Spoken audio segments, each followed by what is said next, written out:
Hello children. So yesterday we did till D exercise in test paper 1, and today we will continue the same. That is, we'll start from E exercise, page number 61. Rewrite the following sentences, changing the tense of each underlined verb to that mentioned in brackets. See, rewrite word is there. So whenever rewrite is there, you have to be very careful, because children make mistake. They just change the tense or whatever is asked, and they don't rewrite the sentence. Rewrite means you have to write it in full sentence form. Okay. If you will not rewrite, marks will be cut. We went to see a movie. Now went is past tense. Okay. And it is asked to change it in simple future. So what will be the go is the present, went is past, and what will be the future tense? Will go or shall go. Okay. So here we is used. So generally with the first person I or we use shall. Okay.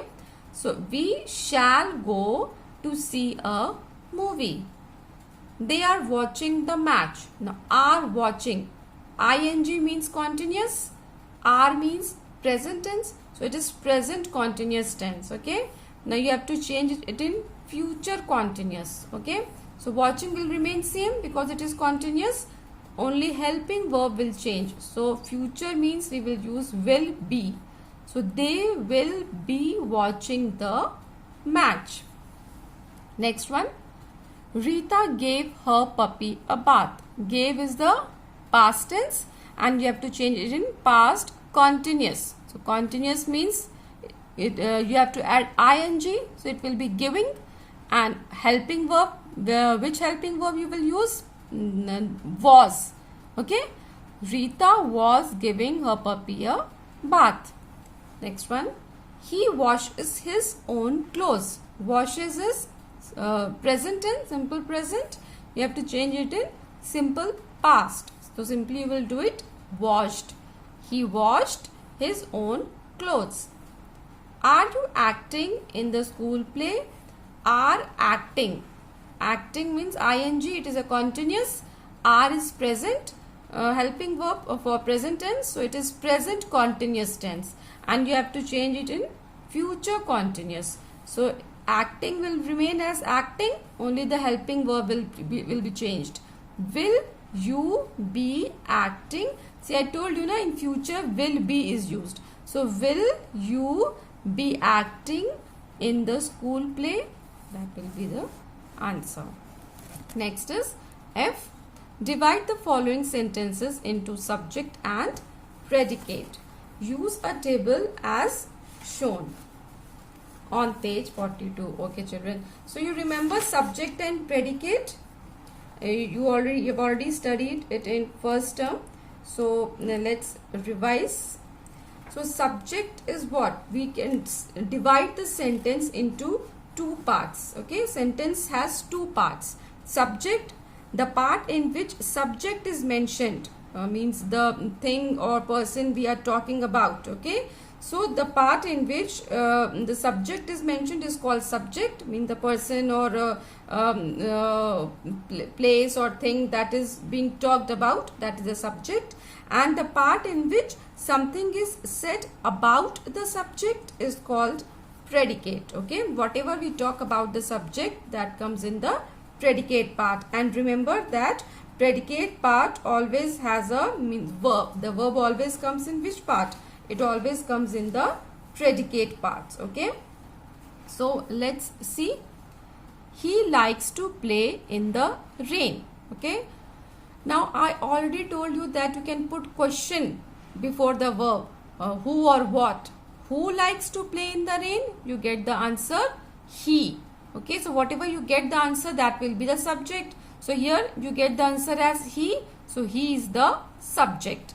Likes to play in the rain will be the predicate part. I have written here S and P to make you understand that it is a subject and this is the predicate. And you can make a table, tabular form you can make. One side you can write subject and other side you can write predicate and draw a line. Then it will be easy for you to understand. Second one, See, here likes is the verb, so it is coming in the predicate part. The Attila was the king of the Huns. Who was the king of the Huns? Attila. So Attila is the subject.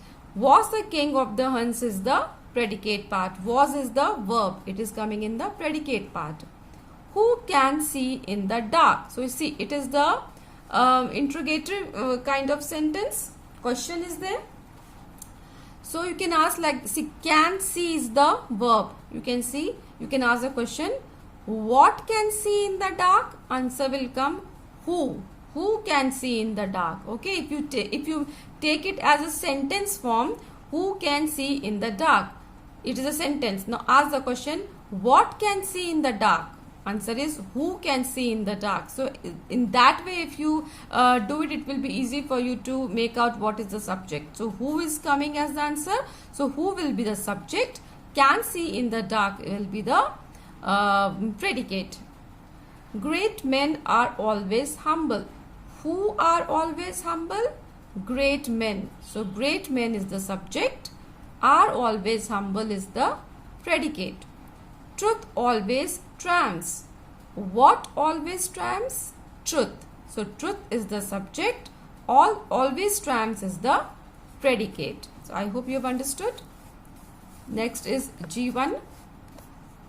Rewrite the sentence given below, changing the number of each underlined noun. Remember to change the forms of the verbs so that each verb agrees with its subject in number. Okay, so in this you have to change the number, singular and plural, singular to plural or plural to singular, whatever it is given. Okay, and whenever you will change the number, the verb will also change. The verb always follows the subject, right? If the subject is singular, it will be followed by singular verb. If the subject is plural, it will be followed by plural verb.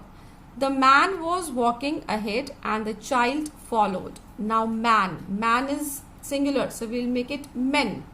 Was is singular, so we will make it were.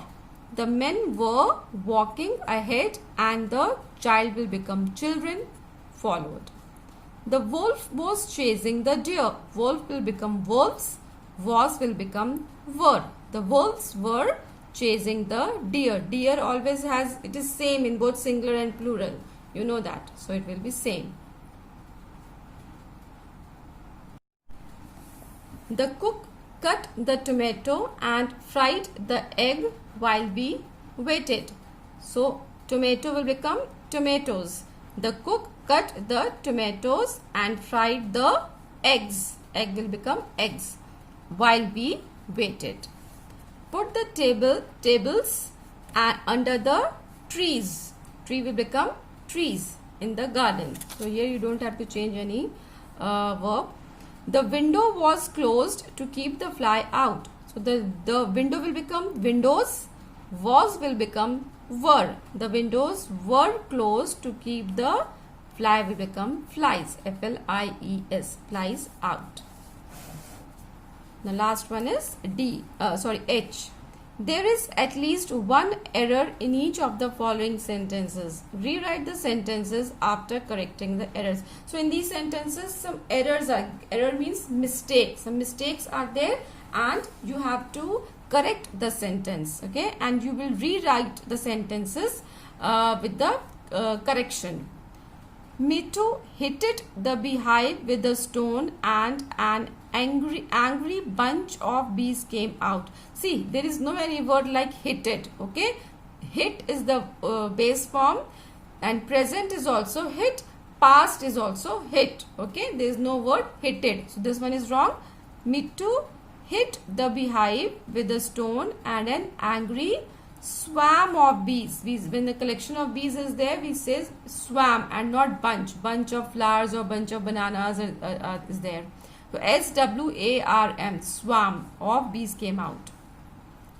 The doctor asked him, do you feels any pain? We never use S in question when we ask question. Okay, so it will be feel. Do you feel any pain? Here full stop is given, and because it is a question, so you will not put full stop, you will put question mark and then you will put the inverted comma close. Okay.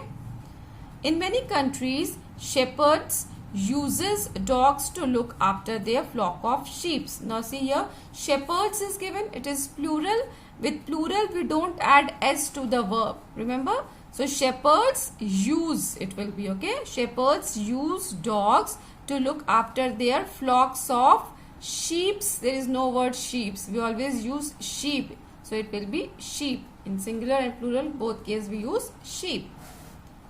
Fourth one, my father is drinking tea every morning. My mother is liking coffee. It is a habit, habitual action. So when there is a habitual action, we use simple present tense, okay, not continuous tense like this. So my father drinks tea every morning.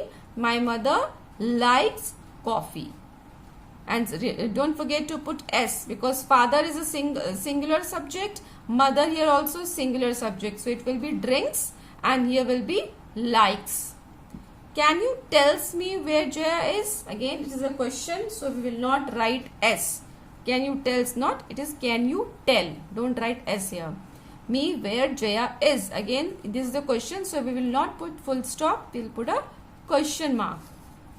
Next one is, each of the guests were given a gift as soon as the party is over. So each of the guests was given. See, each of the guests means one at a time. So the verb will be was.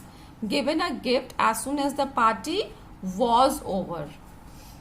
The boys were making a lot of noise. He was told to keep quiet. By he, when the boys plural it is there, so pronoun will be also plural, so it will be they. They were. Here it will be they were, okay. They were told to keep quiet. Next, when will you be going home? When we